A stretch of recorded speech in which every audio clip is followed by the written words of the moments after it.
আসসালামু আলাইকুম। আমি ডক্টর মুজিবুর রহমান। এখন একটা ভিডিও, সংক্ষিপ্ত ভিডিও হচ্ছে কাদের জন্য এই টার্মারিক টি।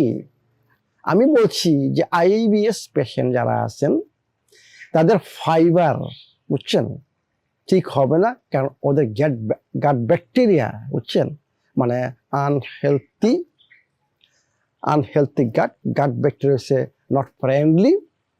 এই জন্য ওরা যদি ফাইবার খান, র ফাইবার, তাহলে ওদের সেটা হজম হবে না, কারণ ফাইবার হচ্ছে আমাদের গুড ব্যাকটেরিয়ার খাবার। যেহেতু গুড ব্যাকটেরিয়া আমাদের যারা আইবিএসে ভুগতেছেন ওদের গুড ব্যাকটেরিয়া নাই এবং কম, সেই ক্ষেত্রে আপনার এই ফাইবার কি করবে, প্রবলেম সৃষ্টি করবে। মাচা গ্রিন টি, হলুদ, এখানে ফাইবার রয়ে গেছে, এইটা আপনার প্রবলেম সৃষ্টি করতে পারে। আমি এই ক্ষেত্রে বলতেছি যে আপনার ট্রাই করেন, মানে অল্প, আমি বলছি 1 চামচ হলুদের পাউডার, 1 চামচ মাচা গ্রিন টি পাউডার। আপনারা এক কাজ করেন, মানে 1/4 আগে ট্রাই করুন। কোকোনাট অয়েল মানে 2 ছোট চামচ ট্রাই করুন, মানে অল্প, দেখেন কি আপনার বডি অ্যাকসেপ্ট করতেছে না করতেছে না। যদি অ্যাকসেপ্ট না করে, এর মানে কি আপনাকে আইবিএস আগে দূর করতে হবে, এরপরে এটা খেতে হবে।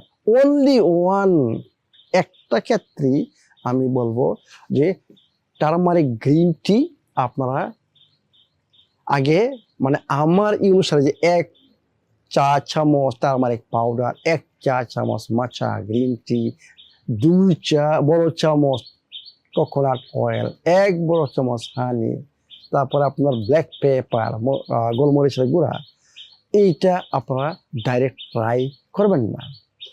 এবং যারা কোনোদিন এই জিনিসটা ট্রাই করেননি, আমি তাদেরকেও বলছি আপনারা অল্প ডোজ, মানে 1/4 মানে দিয়ে আরম্ভ করেন। ইনগ্রেডিয়েন্টসগুলো, সবগুলো ইনগ্রেডিয়েন্টস 1/4 দিয়ে স্টার্ট করেন, আস্তে আস্তে শরীর অ্যাডজাস্ট হবে, কারণ এইখানে সব কিছু ন্যাচারাল জিনিস রয়ে গেছে।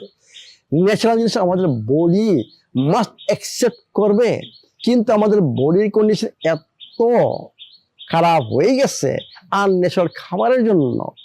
এখন ন্যাচারাল খাবার আপনি দিচ্ছেন, বডি সেটা তার জন্য বিরাট একটা স্ট্রেস মনে করতেছে, সেটা পারতেছে না। এই জন্য আপনি অল্প থেকে আরম্ভ করেন।